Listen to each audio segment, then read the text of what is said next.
right, chat. All right. So we got one more song for you. We got one more song before we go live.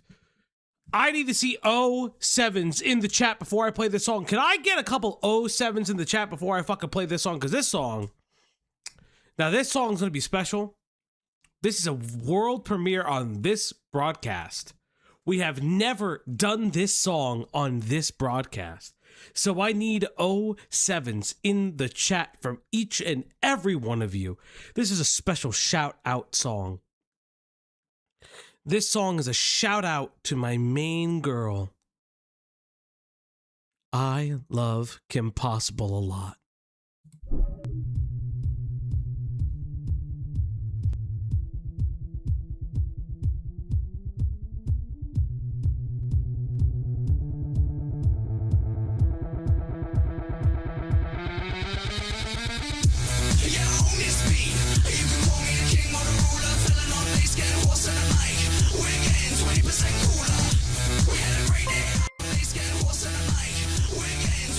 From the meatball to the spaghetti, the Soitalians pepperonis will be free.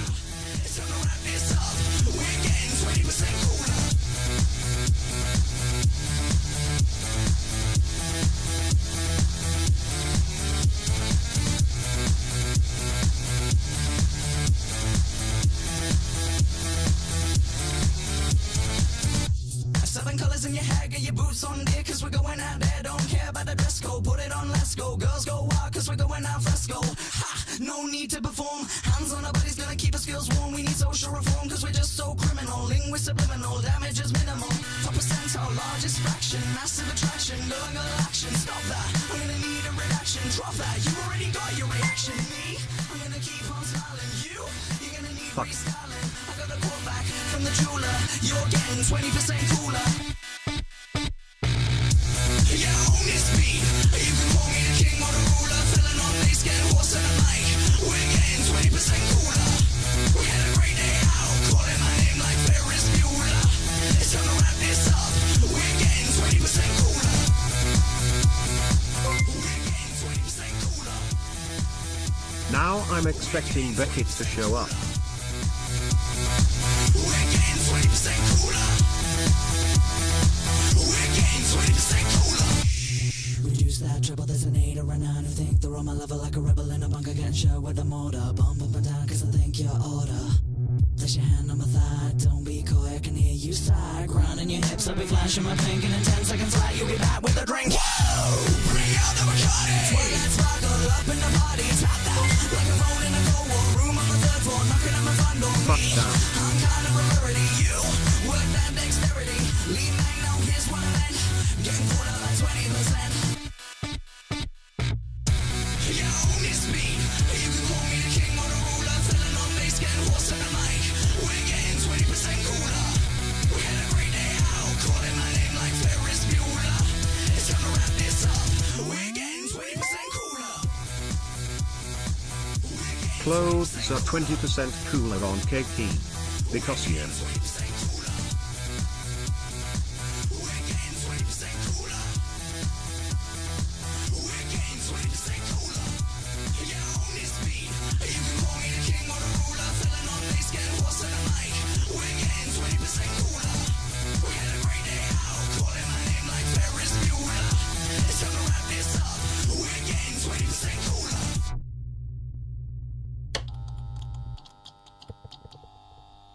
Oh God, no. Hello, everybody. Hello, everybody. Welcome back. Holy shit. Welcome back to the Op Like Your One Stop Shop for everything commentary, news, and goings on the internet. I'm your host, FalGEXE, coming to you live from Op Block Studios. Now, chat, it's me. Now, you may see something very interesting before at the top of the show. The old headphones are out. The Gaming Truge tipped $1. It's a turf war hashtag justice for KP. Also, can I get a birthday shout out to my partner, or a girl? She is 26 tomorrow and she loves the clips of you talk and Digimon. Much love, gamers. Hey, well, first and foremost, happy birthday, Aura Girl. Happy 26th birthday. Very cool, very poggies, very based. How that's super, super awkward. Awkward. Awesome. Fuck, my words are going crazy today. Because now I got to talk about that one. Ara, cool anime girls. Tip $2. Welcome to the op block where Falgi is of many talents. He is a Reiki master, doctor, Reiki surgeon, master. Therapist, catboy maid, alchemist, financial advisor, professional journalist, priest, mob father, and voice coach. He does not know how to use Google. Soft ice cream, soft ice cream. Thank you, cool anime girls. But yes, chat, for those who don't know, that one in the corner right there has been a very bad dog. That was the most hates I ever heard aside from Hassan or his orbiters spewing bullshit. Oh, Blossoms, you love me. You know it. You know it. So, she's been a bad girl. You may notice that the old headphones are out. And the reason the old headphones are out... Oh, God, Haas, no.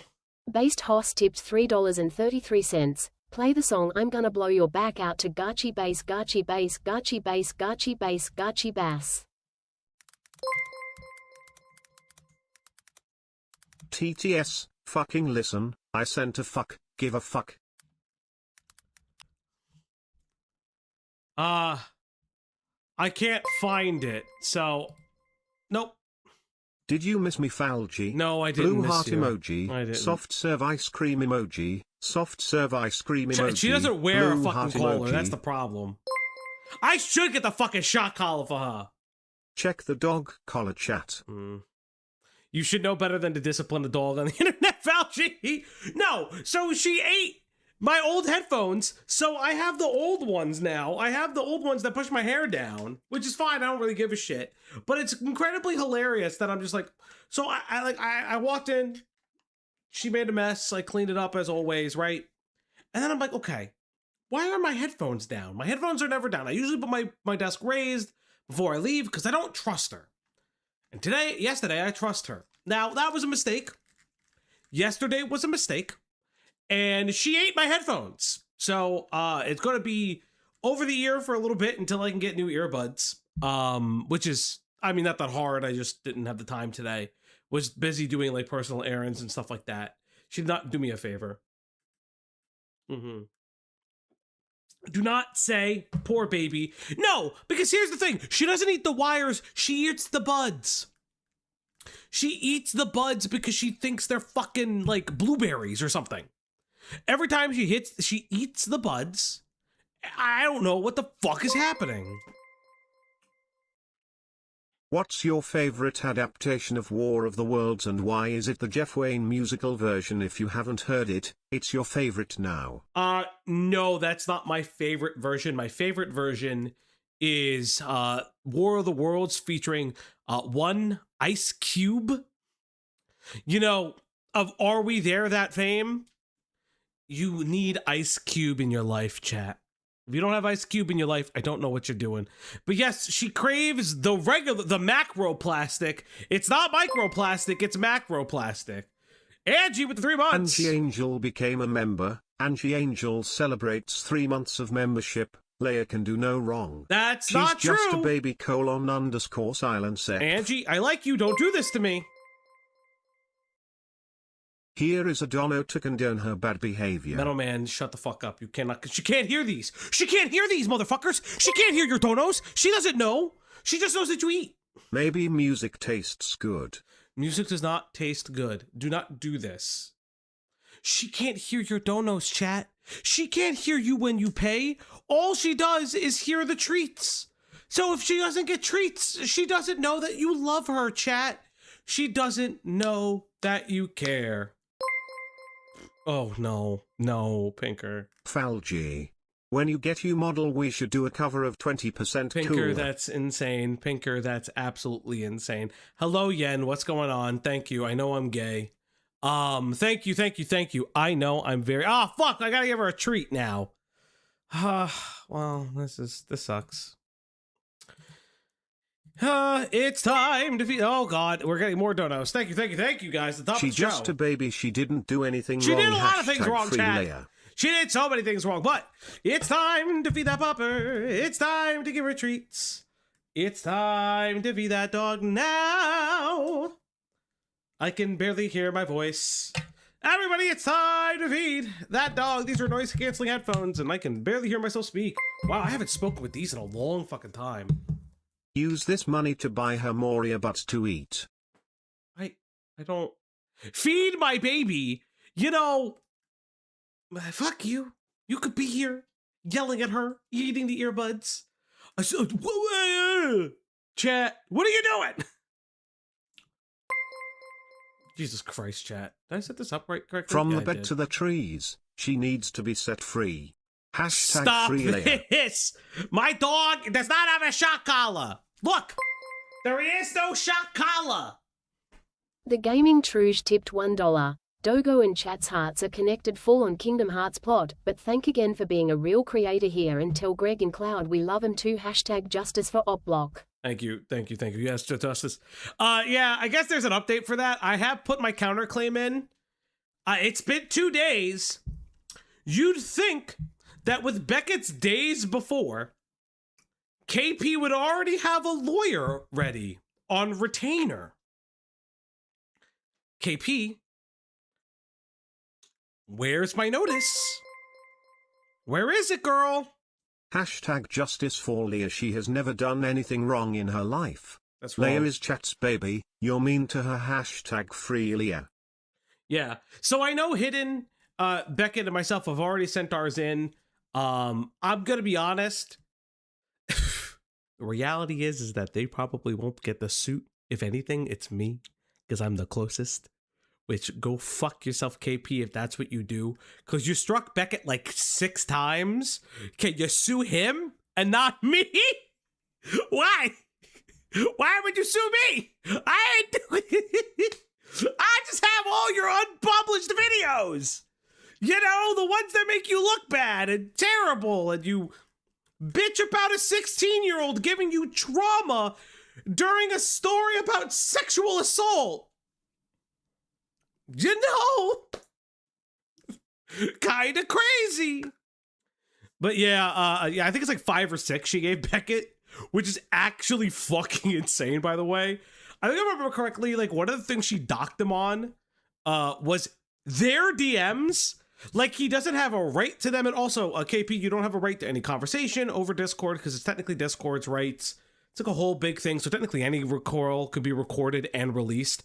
And you actually have to sue Discord. Discord actually owns the copyright to it.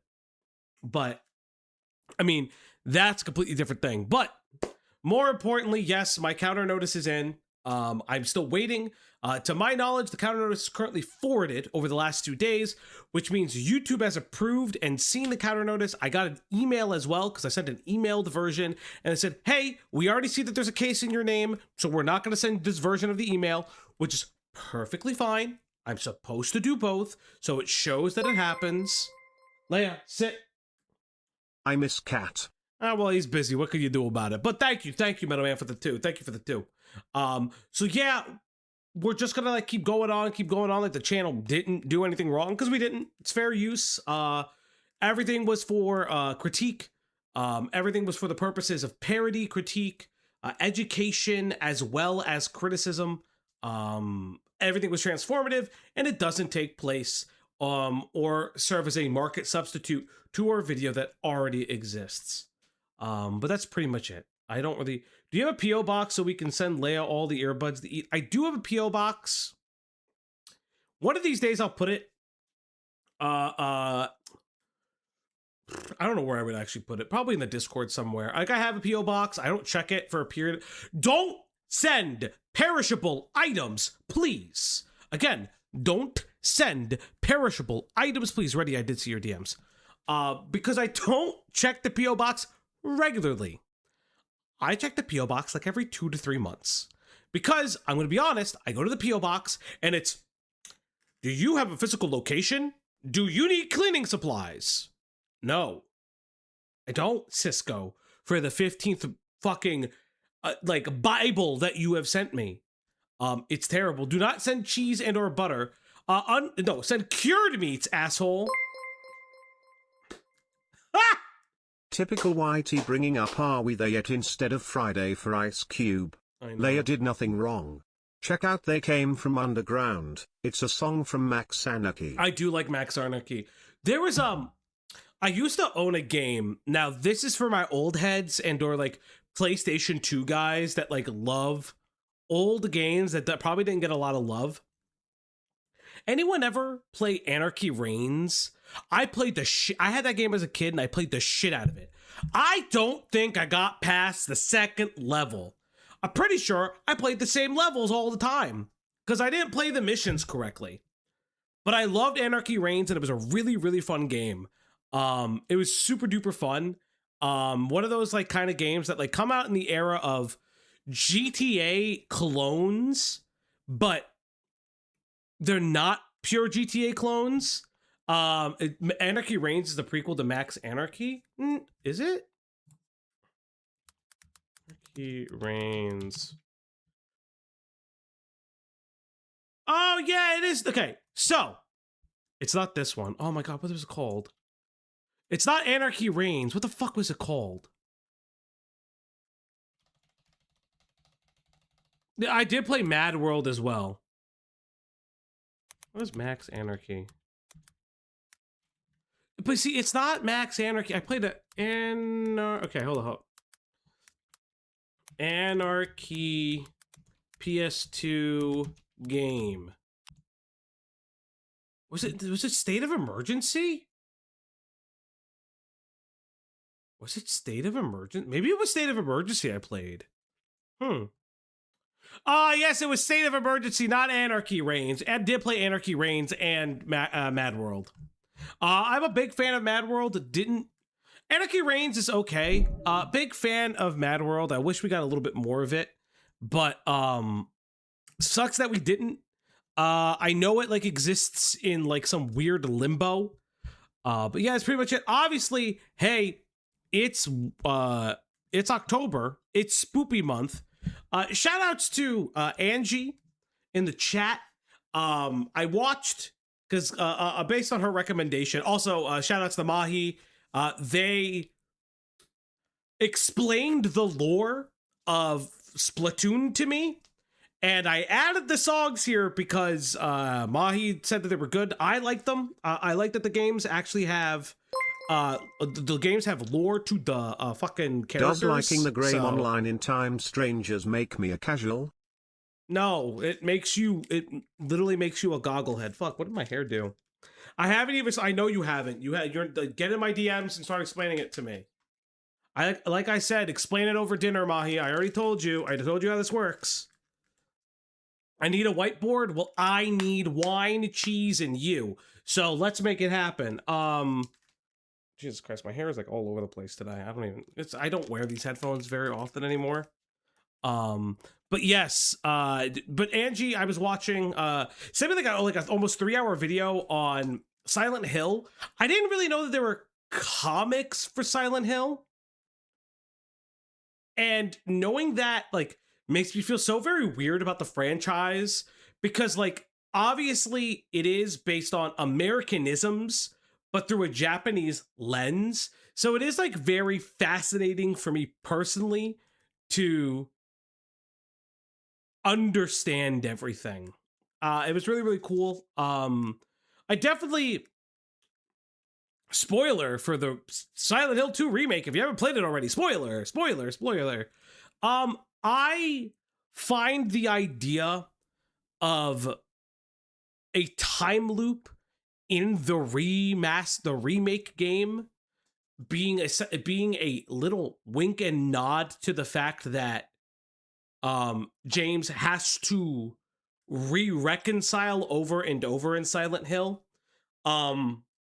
I think it's interesting. The story of Silent Hill is so curious to me because I'm always more fascinated in the town of Silent Hill than often the characters of the game. Now, I mean, Silent Hill like 1 through 3 are really great games. The Room is the time loop was never confirmed. It's headcanon. It's like a wink and a nod. I say it's a wink and a nod. Like, you can interpret if it's there or if it's not there. I interpret that it's there. But I particularly like the idea that Where is my child support? Mamma mia. You're never getting it. I like the idea that Silent Hill, the town, is more than the order that habitates it. And I've always had a lot of issues with the order, because after Silent Hill 3, and like obviously what happens with Cheryl and stuff like that, it really, like, I am tired of the old god. I'm tired of like the birth of a god kind of story.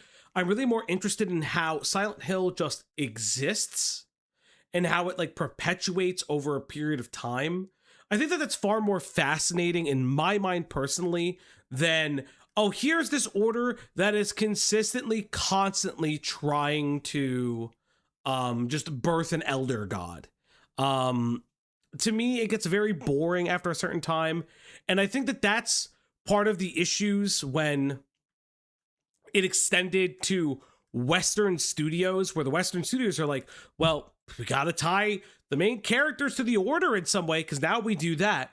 It's why The Room is super interesting to me, because you then have, the Alessa Well is dry, yeah.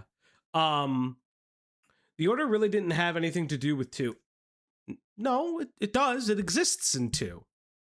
The order still exists in 2. It doesn't, it's not away, it's still there. But that's like my thing, is like, I don't care about the order, I care more about the town. I know a lot of people complain about everyone's favorite 2 Silent Hill games, Downpour and Homecoming. It's completely irrelevant in 2. I know it's completely irrelevant in 2. I just don't like the order. I think they're boring. It's just me. Like I said, after 3, I don't care anymore. Because 3 ends the story of the order. Can I finish, chat? It's the late at night. I'm so sorry. If you need to talk, just hit me up, I guess. Yeah, if you actually need to talk, just let me know. But like, for me personally, for Silent Hill, I listen, Downpour and Homecoming are very like games. I like them personally. I mean Game Freak. Fuck you. I got really worried for you. You can go damn you. So I have like personal feelings about those 2 games because of the fact that I watched a Let's Play channel called Super Best Friends, and Super Best Friends like has in-jokes about those 2 games. And I really just like, there's something fascinating about how bad those games are, in a sense of the attempts to ape that style of American movie making. But I actually, throw the axe. It's a very good point. I think something really interesting too is when I look back at Downpour and Homecoming, that is the level of apathy that I think one would feel about horror movies at that time frame. Which is like, okay, so like, look at it, okay. When did Silent Hill, I think Homecoming came out first? No, Downpour came out first. I know this for a fact. Downpour came out first. Downpour came out in 2012. So if we look at 2012 horror movies. So I kind of want to look at some of them for a second because I think it's like kind of interesting. How do I'm going to show my screen real quick. Camera watch. Yeah. I know. Oh, stop. Okay, but Origins is good enough. Where's your argument there? No, Origins is fine. I'm talking about those 2 games specifically. Oh my gosh. Oh, Kai Rez with the 2. Everyone is down with the devil in Silent Hill. Mm-hmm. So, like, if I look at horror movies from 2012. We've got Sinister is meh. Possession is double meh. Would You Rather, I think it's fine. I don't care about Dark Shadows. Truth or Dare is just a bad fucking movie. It's not even schlocky fun. VHS 1 is good. VHS 1 is very good. The rest of VHS not so much. Fucking I tried watching Abraham Lincoln Vampire Slayer on YouTube once. I could not get through it. I could not get through it. It is so boring. It is so disgustingly boring. I am tired. It is exhausting. It's such a bad, it's not even garbage. It's boring. And I just get tired of watching boring movies. Paranormal Activity 4, the Paranormal Activity series at this point. Grave Encounters 2 could care less about. Devil Inside is like meh. Chernobyl Diaries is such a boring movie. I hate it. Tape 407 is whatever. Like this is just how I felt about a lot of these movies too. They're all just kind of bad. And like it's so interesting to me how it's just like Resident Evil 1 through 3, and then obviously The Room, which is I guess 4, is a movie that I find it's a game series I find so interesting because the campiness is what made it so intriguing and gripping. And I feel like they tried to get away with it because other studios took the reins, and it became worse because that's not really what mattered about Silent Hill. Silent Hill was campy and it was fun. And that to me is what I want. And if you're going to make a really scary Silent Hill game, like apparently Silent Hill F is very good, apparently divisive because people feel that it's not a true blue Silent Hill game. I would argue it isn't. I would argue it's Siren 4. If you've never seen the Siren series, of horror games, I think there's 3 games. I would recommend Siren a lot. Ivy, this is my stream. Ivy, I will give you a night off. F is good. It absolutely follows canon, just in a different culture. Yeah, that's what I've heard. To me, it feels more like a Siren game than anything, and I think that that's like interesting to me. Thanks, Falgi. You reminded me of tour guide Nixon. Thank you. I try. Yeah, and Siren does weird things where like Siren's one of the first games that like rotoscoped faces onto models and like super like at the time revolutionary, but by today's standards incredibly archaic.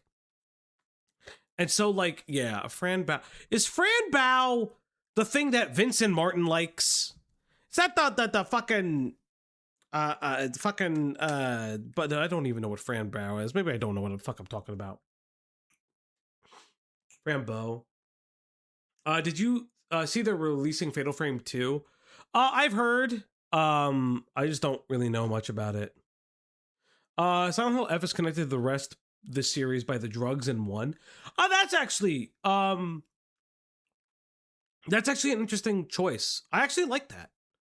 It's a very interesting way to do it. Fram Bow is a stylish point-and-click horror game. Okay. I don't know what that is. Siren's director was from Team Silent. Yes, he was. He was from Team Silent. Vince's thing is Frank and Fran. Thank you so much. But yeah, I thought that was interesting to talk about because it's been on my mind as something I'm watching behind the scenes. I'm trying to think of, is there anything else? I just been playing a lot of Final Fantasy 14 as well with the mods. It's been a lot of fun. And then we'll probably, because you guys are a little bit behind, Common Writer will be back in the Discord starting this weekend because one of our watchers for Common Writer was not around. So I kind of wanted to wait off and then like watch with them. Also, before we begin, oh my God, what? I don't know what your name is. I need to find your name. Give me 20 seconds. Oh my God. Oh my God. I thought I forwarded this. Fuck. I didn't forward this from there. Okay. I'm gonna find you in Copecord. I'm gonna find you in Copecord. Art. Who are you in Copecord? Who are you in Cope? So, Eggward. You fuck. This is really good. This is really fucking good, dog. This is insane. I love it. Fuck me. This is like, it looks like me, obviously, but like, this is actually like amazing. I am going to find a way where to put this into the broadcast. I need to figure out a place to put it. I might slow it down just a bit, just because it's like very frantic moving. But otherwise, this is really fucking good. Thank you, boss. Got to pay off the wheelchair. You need legs. Can we get you real legs instead? Like, with your level of talent, why don't you have legs? BB no Falgi? Oh, yeah, that's true. No, I'm not BB no money. We do have similar facial. I would have to actually put a fucking thing in it.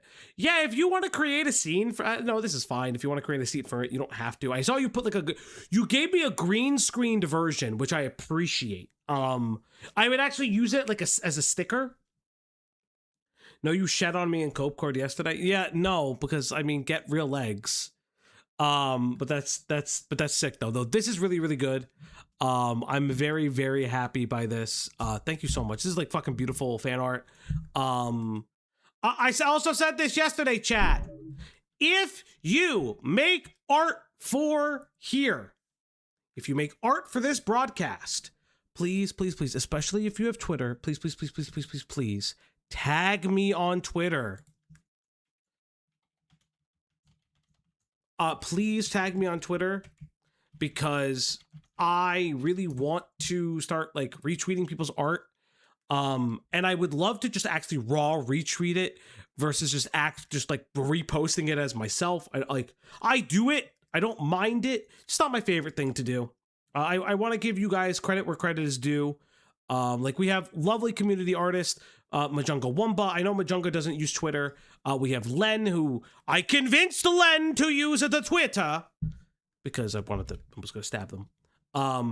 And like Ad and everybody else. And so if you use Twitter, please tag me when you make art so I can retweet it. Sing my happy birthday. Pinker, I thought your birthday was yesterday.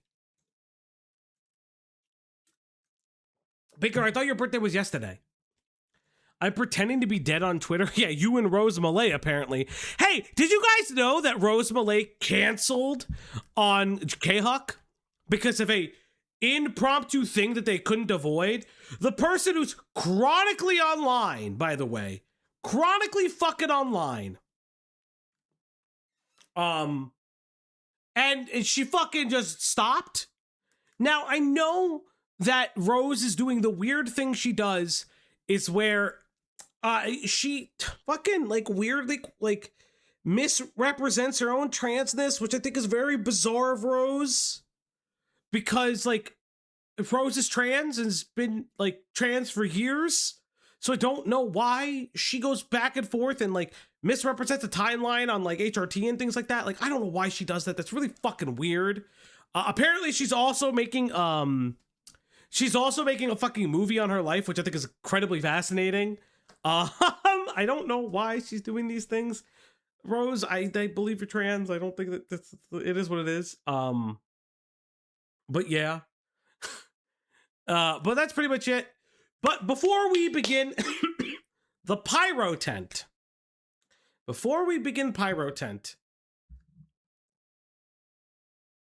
I need to put the sensor up. Now, chat. I'm going to lower this desk a little bit, chat. The reason the sensor is up is that there's been a lot of hubbub on Twitter because of a very specific TikTok video that's been going around. Now, I don't know. Have you guys heard of DoorDash? Have you guys heard of the DoorDash driver incident?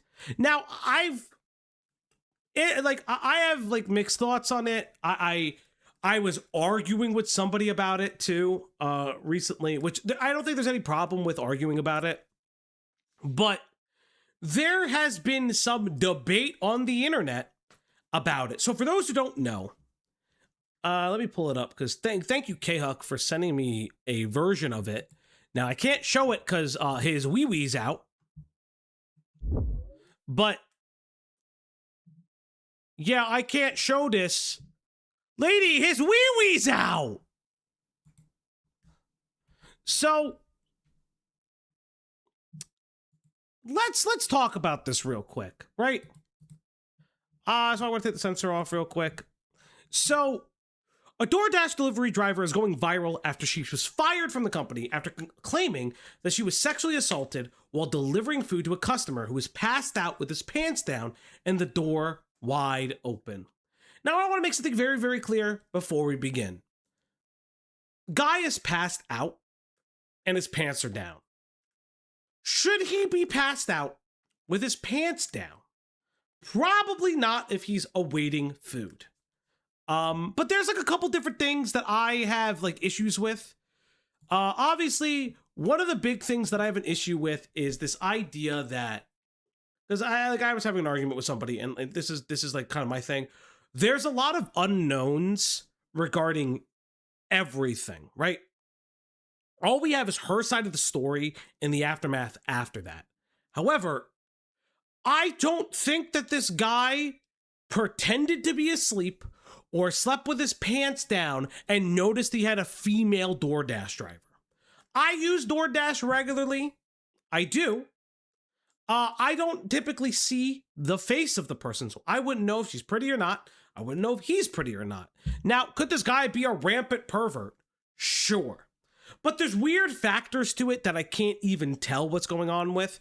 The fact that the door is open, I know there's been some debate if she opened the door or the door was always like that. I don't think the door was, I can't tell you if it was or wasn't. We can only see after the fact. We can only see what's going on. Yeah, Layla Knight also says something very interesting, like I've seen female profiles or male names and things like that, and the opposite gender shows up at my doorstep.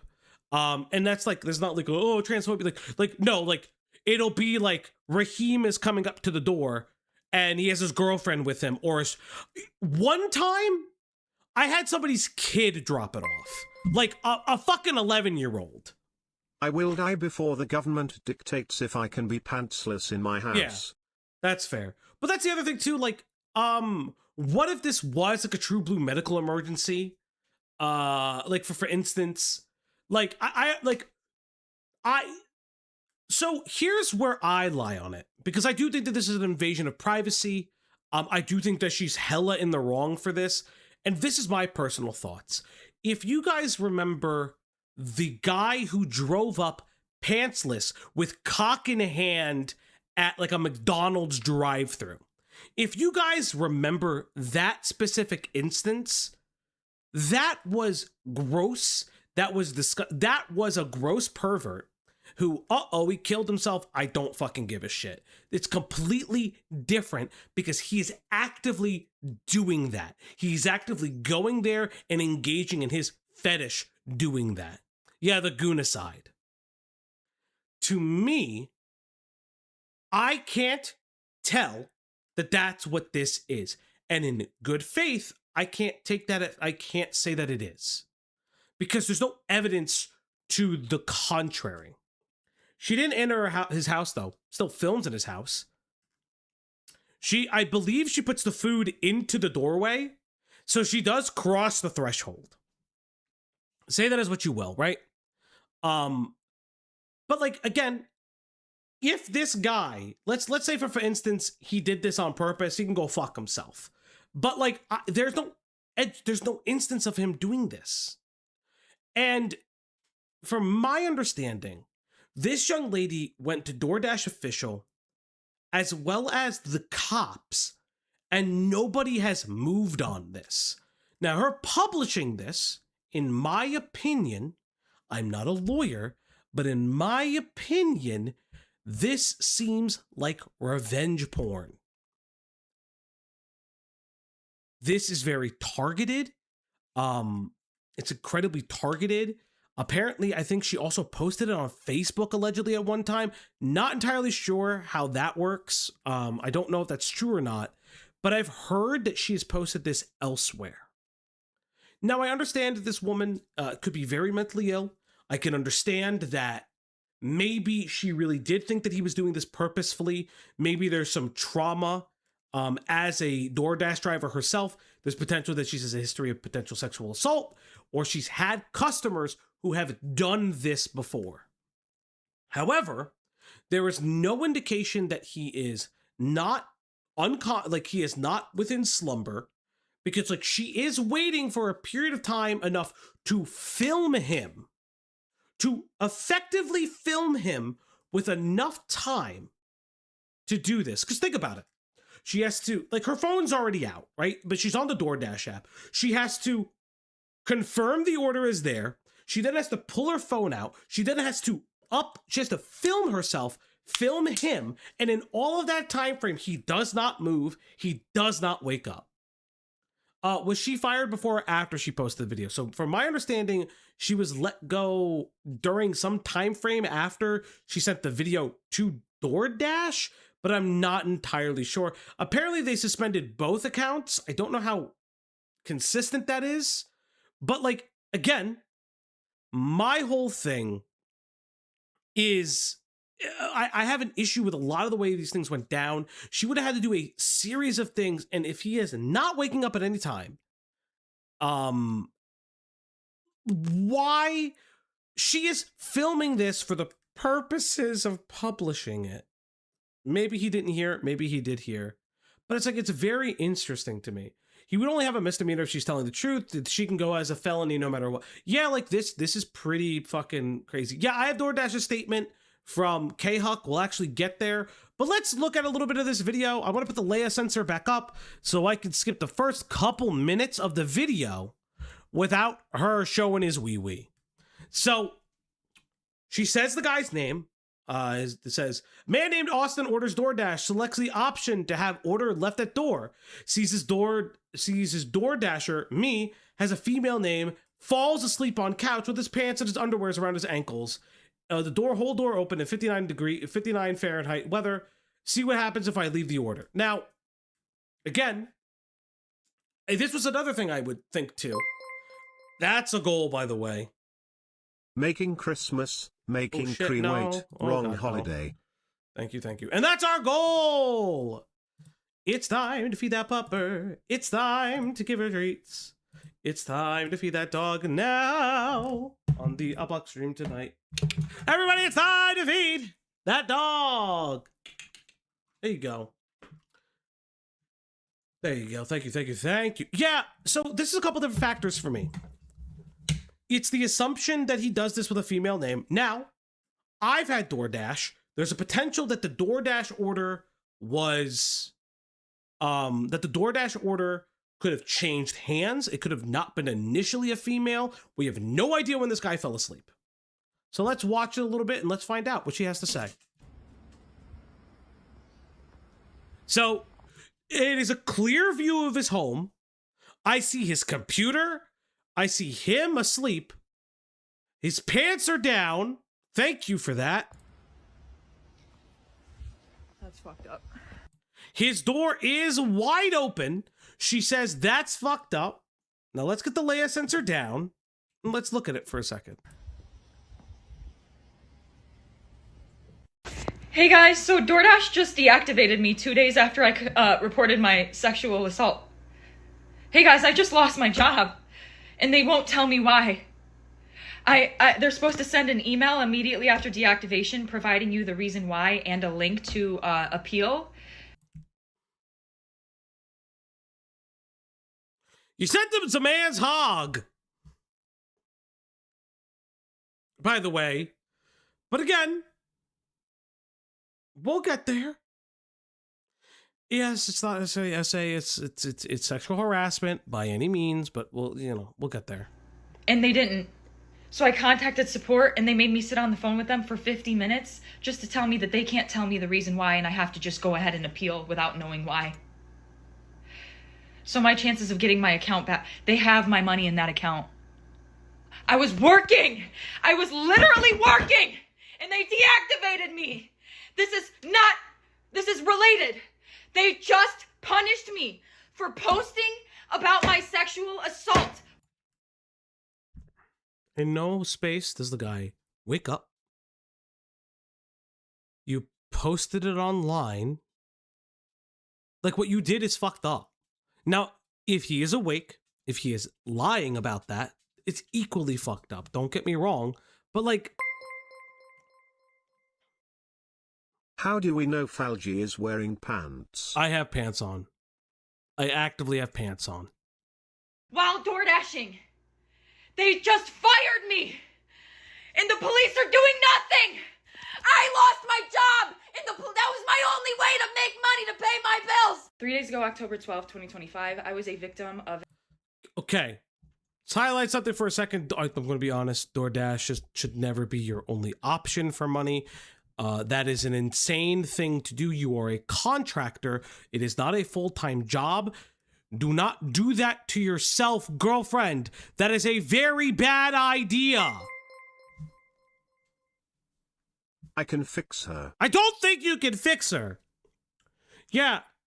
This is like the reaction. I understand the reaction of, I lost my money. That's really, really bad. But like, have you ever considered the possibility that's not what happened? Like that's not how, like what you perceive is not the reality? Have you ever considered maybe, possibly, you're stupid? That's the most logical explanation. There are many delivery apps. Yes, there's many delivery apps. There's many options. You could also, I hate to say it, get a normal fucking job. Did the guy say anything yet? I don't know. She's too ugly to be a TikTok creator. Now, I've heard reports that he has said that he has a Ring camera, but I don't know how true that is. This is one of those stories I'd never tell anyone delivering something. Who TF posts this anywhere? This is psycho behavior, and I find trying to analyze it a waste of brain power. He's filed a lawsuit? I mean, I would have to see proof of that. I would have to honestly see proof of that. Because I don't see why it'd be a lawsuit, but I have to see proof of it.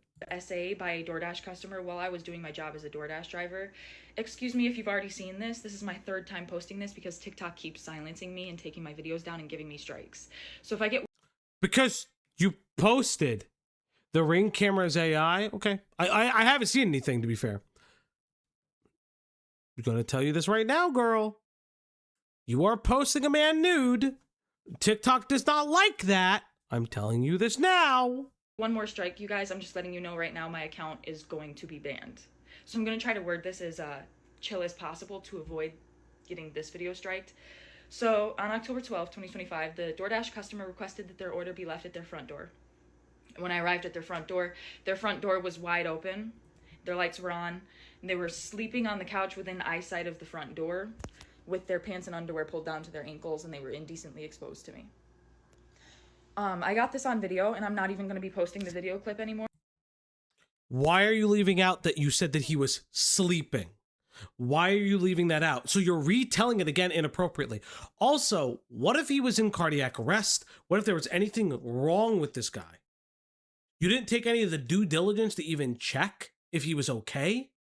Like, listen, I don't think, like, listen, if the guy fucking showed up with his cock out, that would be a huge fucking problem. But that's not I what have happened. a 100% foolproof plan to weed out all the current/aspiring video essayists in your R. Go to a costume party this Halloween dressed as a job application. Thank you. But like, why would you not do that? TBH, I was out of a job for 6 months and had to do contracting jobs to support myself. Finding a job RN is really hard. It is hard to find a job. It is incredibly hard to find a job. I just don't think that you should think that DoorDash is forever. My personal thing. Yeah, had she not posted it, she likely wouldn't have been fired. And the guy would just be banned from DoorDash. End of story. I completely agree. And if she really felt that this was sexual assault and this was a violation of privacy, not even of privacy, if she felt that she was assaulted, she should have called 911 the moment it happened. Why report to the police days after? You could have done that. And I would have supported that if this guy fucking wakes up like, no, don't call the police, don't call the police. Like, you know what I'm saying? Like, I would support her for that if she felt so unsafe, so violated that she's like, fuck this guy, I'm calling the cops, and we're gonna figure out what the fuck is wrong with him, right? She reported after because she would have, yeah, it's kind of shitty. Because I'm pretty sure that's what's getting me the strikes. But yeah, I reported it to DoorDash, and DoorDash did ban the customer, and then 2 days. Okay, so DoorDash takes action in banning the customer. Why does she post it on the internet though? Why do I still see it on the internet? Days later, DoorDash banned me, which doesn't seem unrelated. I appealed, and they were supposed to respond to my appeal within 7 to 10 business days. They didn't even provide me a reason for my deactivation. They're supposed to send an email. They didn't. So I contacted support, and they told me to continue with my appeal without knowing a reason. So they banned you, and they banned him. Now, I understand that she is upset that she was banned. But he probably also fought that and was like, hey, why do you have me nude? Maybe he also did that. And the question was, why did that happen? Reason why. There's an option to select, don't know why I was deactivated, and then you still have to explain yourself. So I did. And within 12 hours afterward, they had already denied my appeal. So I'm really never getting my DoorDash account back. DoorDash deactivated me. DoorDash punished me for exposing my assaulter, and TikTok is currently punishing me for exposing my story time. And this is the only justice I'm getting, because I also reported this to the police, and the police are doing nothing. Girl, why are you doing this in a bathrobe? Can I ask why this is clearly being done in a fucking bathrobe? Why? Why are you doing this in a fucking bathrobe? If it's this serious, why not take it as serious? I don't know, man. I know hindsight is 20/20, but if your instructions were to leave the shit at the porch, even if the door is wide open, then don't go in the damn house and call the cops instead. Yeah, like that is like one of the things that I like have an issue with. Is just like, I believe that she could have just called the police. Acoustics? Fuck the acoustics of the bathrobe. Like, the police might be telling the homeowner to get a lawyer. I don't know. So, hey guys, it's been a minute. A whole 24 hours, I know. But I have an update as of October 16th, 2025. Okay. First and foremost, I just want to thank everybody for the overwhelming support and allyship that you've...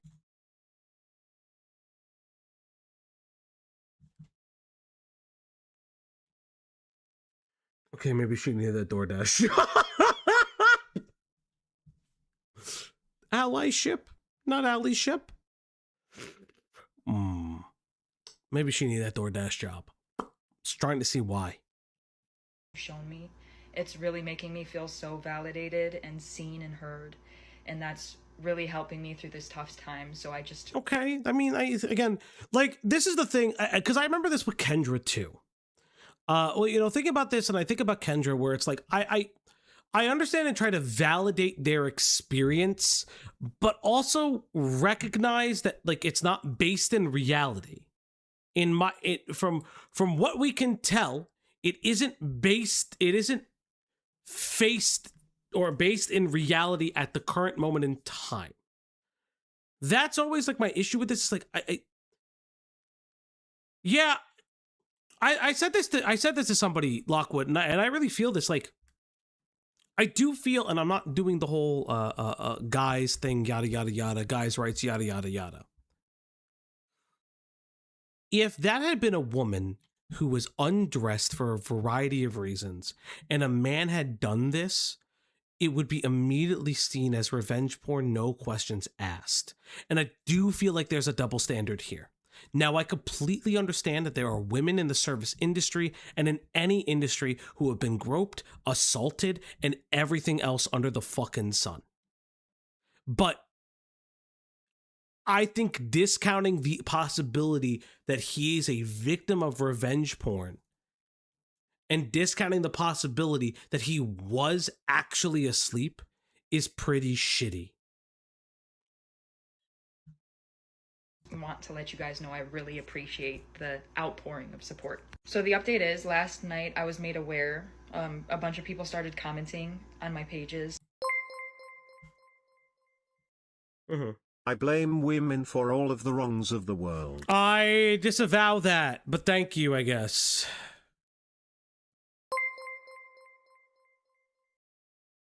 Falgi, are those G's I got you still intact? Or did you break them upon use? Because, you know, fabric breaks easily if stretched far enough. No. It was confirmed. I have to say, it's not alleged. He was confirmed to be asleep.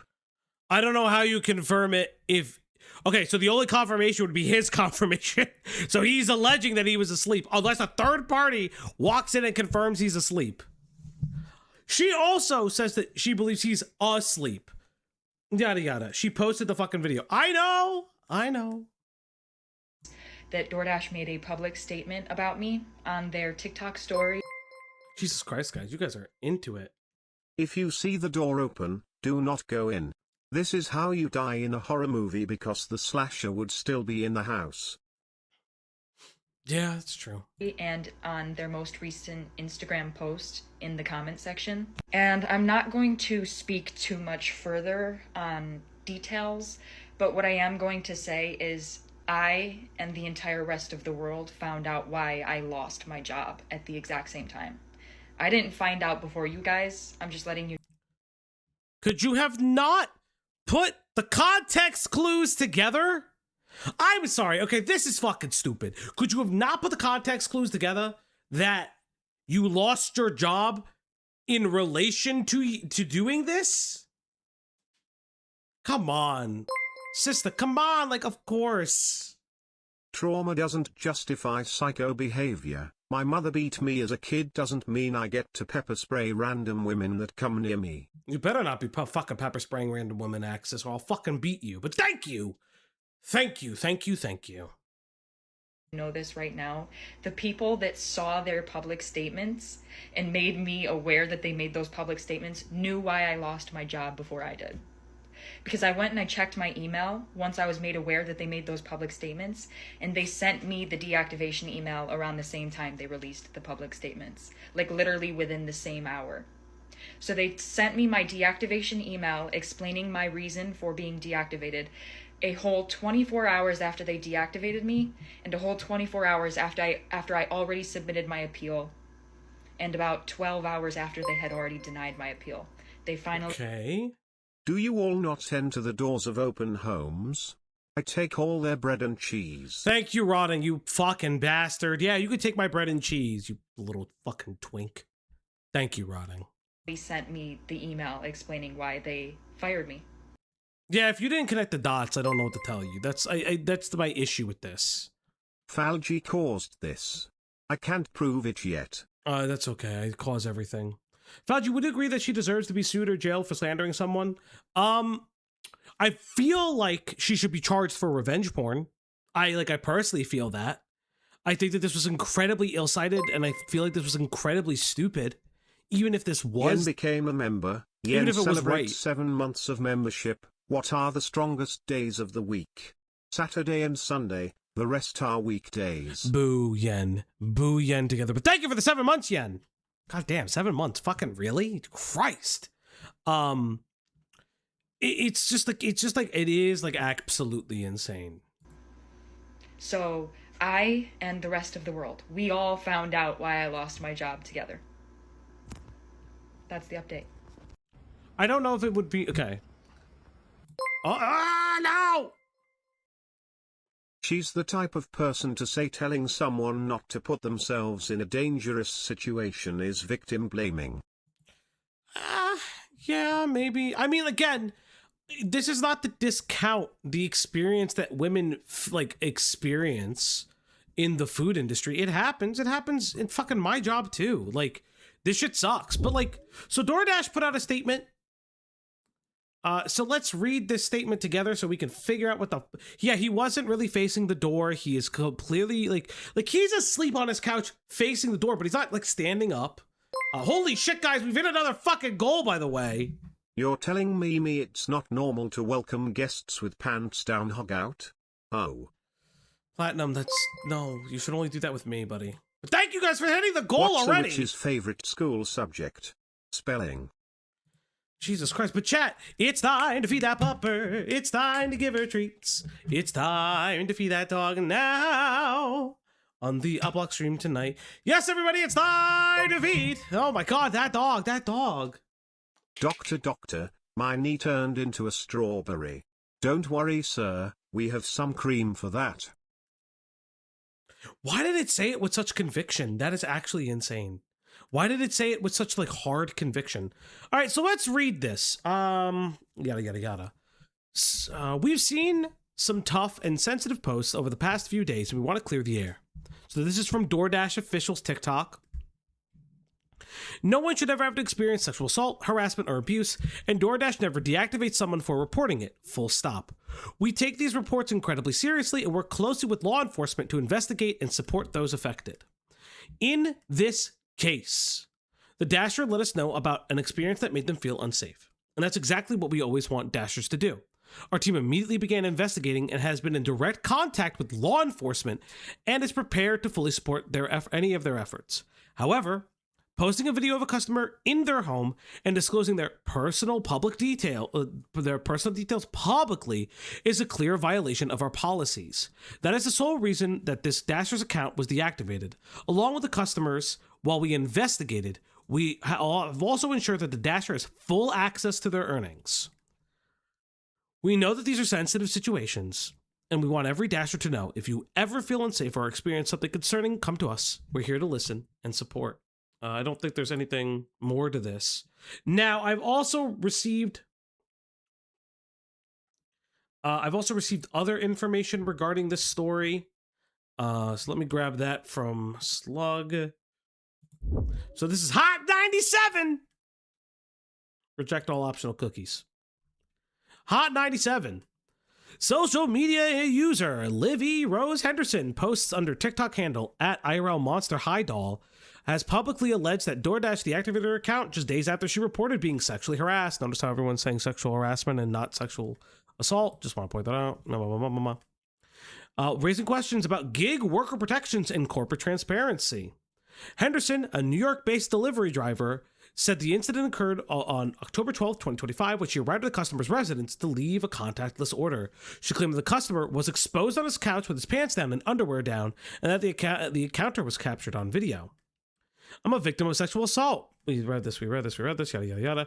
However, Henderson alleges that her own account was deactivated. We know this. She's further being investigated she describes being further investigated. I lost my job. In addition, Henderson contacted local police who reviewed her video evidence. She said responding officer questioned whether the charges could be filed, citing that the customer's location is inside of his residence. Henderson emphasized that the customer constituted exhibitionism and posed potential risk to neighbors in the duplex and passing pedestrians. Okay. But if we don't know why he was unclothed, and neither do you, and if you believed that he was like that immediately, you would have called, if you cared about any of that, you would have called the police. And like specifically chose to not call the police until afterwards. You didn't call the police before, which would have been, I think, in my personal opinion, better for your case, especially if you're like fucking doing it now. Like, this is insane to me. Like, this is absolutely insane. Like, this is so fucking bizarre. I can't deal, like, this is so stupid. Like, I can't believe that you're like, oh, well, what are we gonna do? What are we gonna do? Like, you could have called the police. She has claimed that the reason for her termination, yada, yada, yada. DoorDash is issue a statement. Raises safety. Okay, so this doesn't say if the gentleman in question is filing any charges. All this says is that currently it is being investigated. So I guess the story will expand from there. It's only currently being investigated. There's no reason to kind of jump off on a handle. But yeah, that's pretty much it. For my fav joke. So I'm going to tell you a story about a traveling merchant who was traveling far and wide. Okay. And he got to a farmer's house, and he went to the farmer and he said, "I'm so sorry, but I've traveled for such a long time without any rest.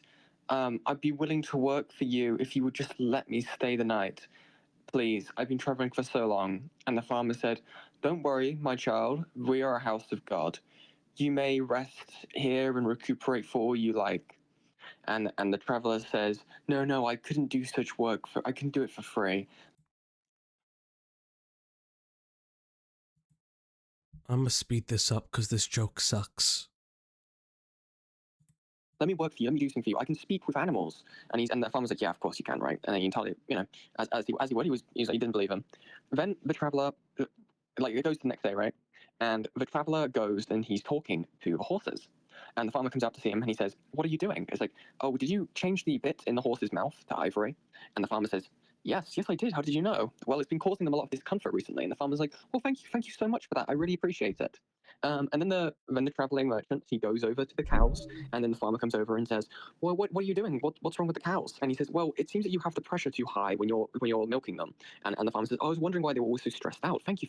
Are you planning on speaking to any of the other animals?" And the traveling merchant says, "Yes, I was planning on speaking to the sheep next." And the farmer retorts saying, "No, don't listen to them. They're lying."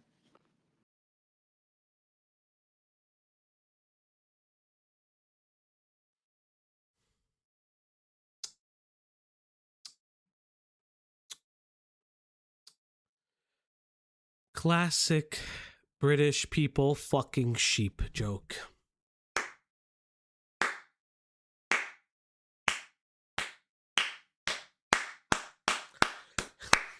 Everyone, thank you for Yen's Welsh humor. Yen is Welsh's favorite trans creator.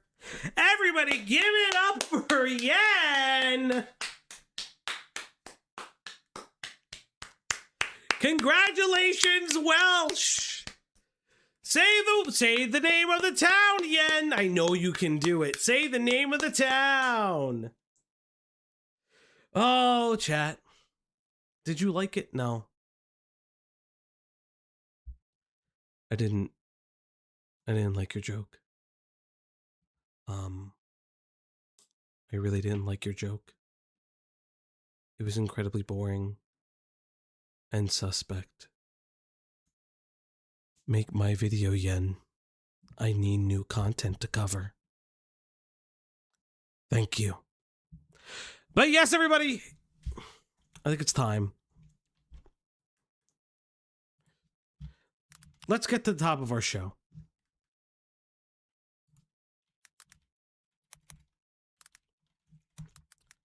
Now, chat! Oh, whoops, I spelled Amos wrong. It's the only way I could find this guy's channel, by the way. So, let's talk about Pyrocynical for a second. But let's also talk about a little known person. Let's talk about Parlo. Now, for those who don't remember, we have been covering Pyrocynical's recent or re-earthed or re-recovered dramas that have been coming up because Parlo made his video. Listen, I'm going to be very honest about Parlo. I don't personally know Parlo, but everything I've heard about him behind the scenes is not great. From what I understand, he just fucks up stories a lot. I don't know about him personally, but like he just fucks up stories a lot.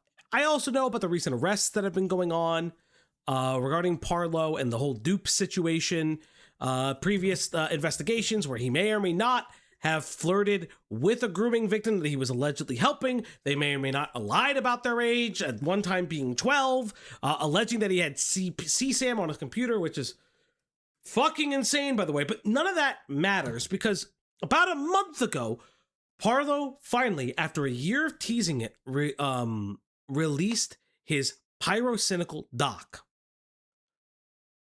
To no fanfare entirely. People tried to cover the doc. It was incredibly long. It was incredibly arduous. One of the most, we tried to cover it on the channel. It's just really, really bad. It is almost 300 pages of just complete shite. I'm incredibly confused. Now, I know that multiple versions of Parlo's videos have come out. I know that apparently Parlo's video comes out on Himpleton's stream and then is actually premiered on Parlo's channel as the last Parlo video because I guess he's quitting the internet or quitting his YouTube. I don't fucking know. But I know Amos created a video and I liked Amos's Dice video. I liked I liked his other video, like this animation degeneration video. So I thought this would be an interesting time to go look at a different creator and see what they did with very similar content. I know from what I understand, Amos did make this video with some of Parlo's information. So I am incredibly curious what came out of this. So with that out of the way, I think it's time to go on. Uh-oh, I muted it. Filling this young lad's inbox with a bunch of deranged furry... And at the same time claiming that this has absolutely no basis in reality. Niall absolutely has to own up to this. It was just a negligent abuse of power. That shows that Pyro is well aware that what he's doing... Beckett's in the fucking video and I don't make the fucking video? The fuck? How the fuck is this asshole in the fucking video and not me? I fucking read the docs. I go through the shit. I go through every fucking thing, and this motherfucker, this kick streamer, is in the fucking video? Fuck this kick streamer. Fuck him. Okay, I will say this.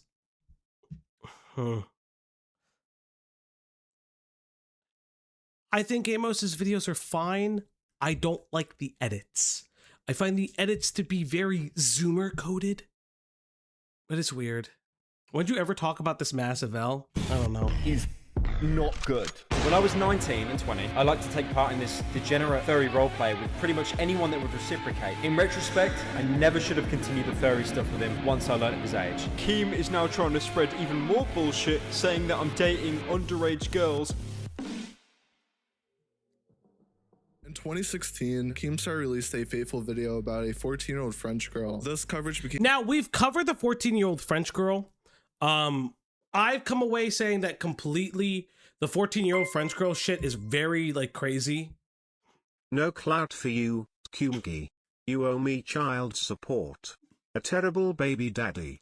How do I pay you if I don't have clout? If I don't have clout, you don't get child support, slug. Fucking sucks for you, I guess. So we've talked about the French girl situation. We watched a fucking Toastify's video on it.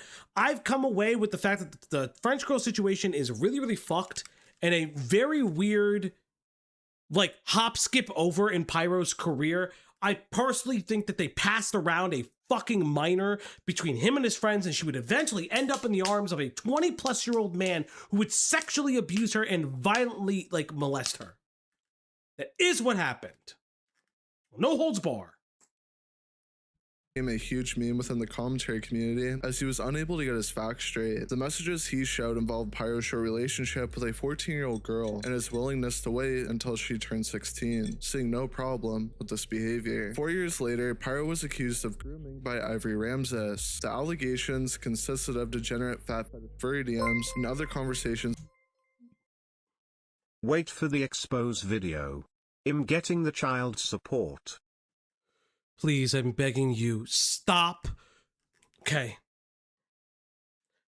Please, please, do not censor the word. We no longer need to censor the word. We've done this.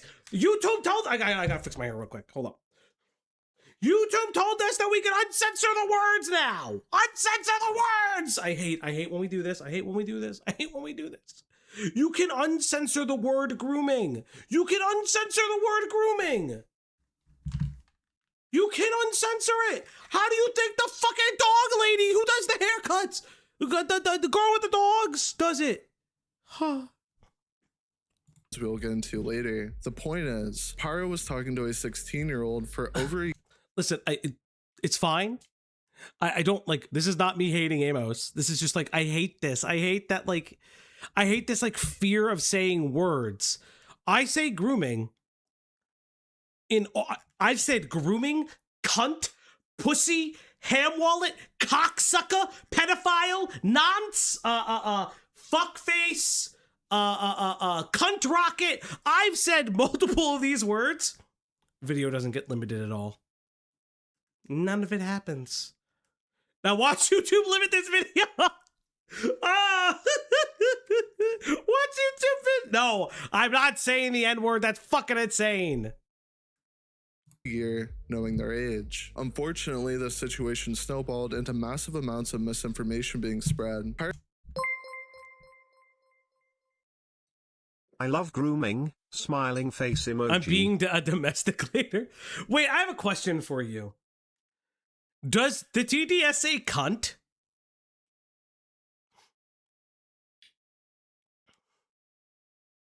Could somebody actually test that? Okay. We may cover the Rifleman J stuff. I just saw that in chat. I may cover the Rifleman J stuff. No, it doesn't. That's sad. Pyro used this to his advantage and bolstered his response video. History favored him, and by now, Pyrocynical is seen as a degenerate furry, but not much else. What if I told you that's what he wants you to think? As we take off the mask, there is a much more sinister story to tell. This is what we will be delving into in this video. This is the Pyrocynical files. Okay, I'm here with it. Before we start, there's something I want to get out of the way. Because of the rampant misinformation swimming around situations involving Pyro, it's important to verify what is true and swat down what isn't. At some points... All right, I appreciate this. This is a very good idea. Much like other videos that I personally like Beckett's jar video, or the video that I helped to work on when it... Rays of Red became a member. Rays of Red celebrates 2 months of membership. Will it say it's spelled coont? Coont.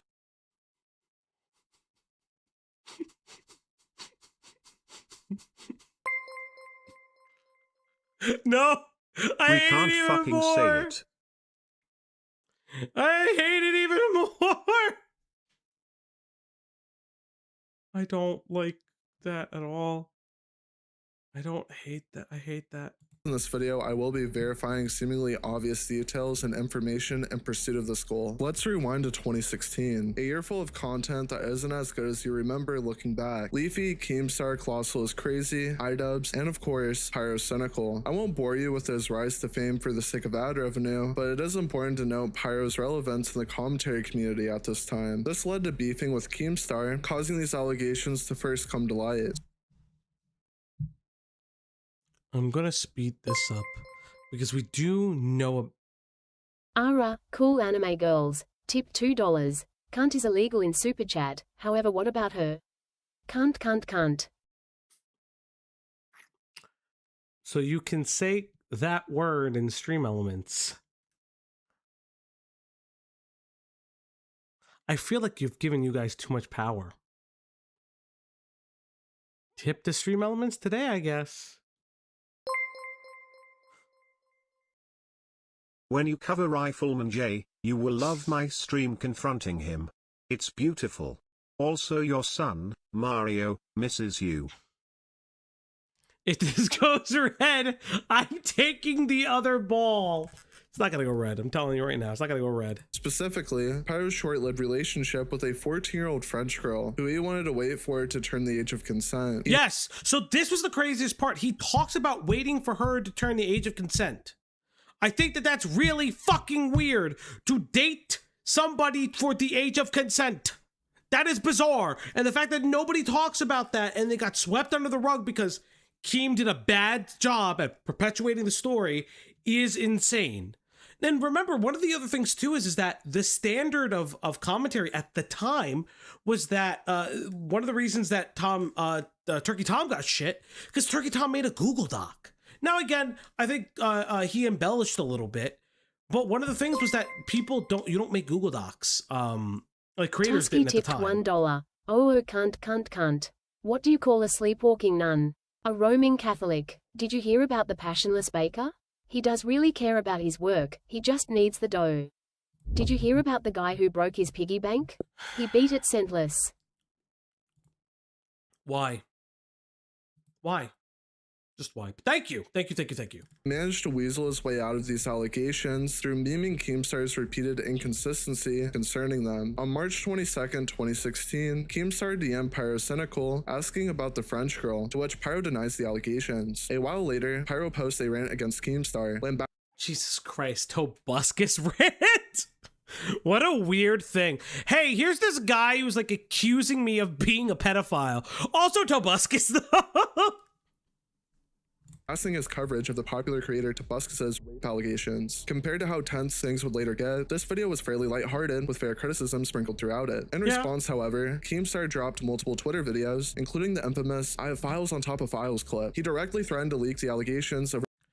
Yeah, this was an L for Keem. I'll be very real. I'll be like kind of legit.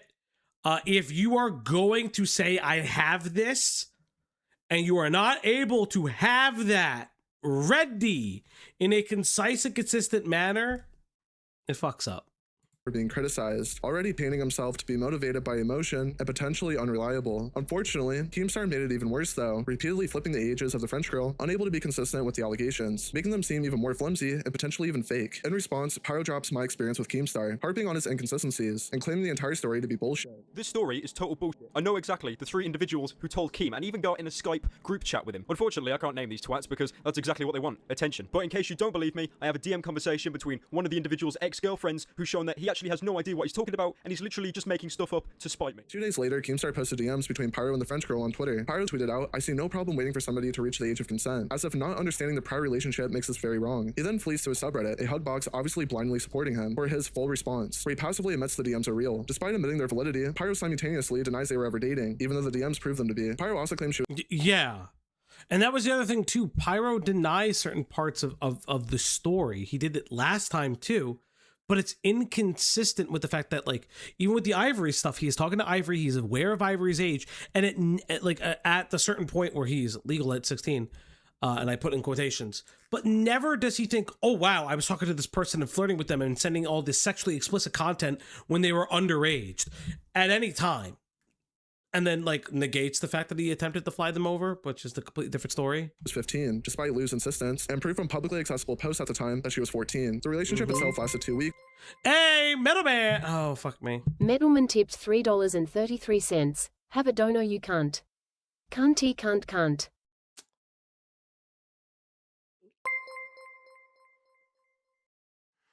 Cunty tipped $1. Cunt.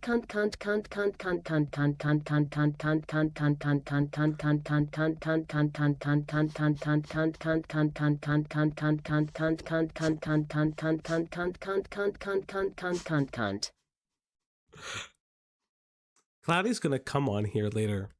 I'm gonna get yelled at. She's gonna yell at you guys. She's gonna yell. She's gonna yell at us. Okay.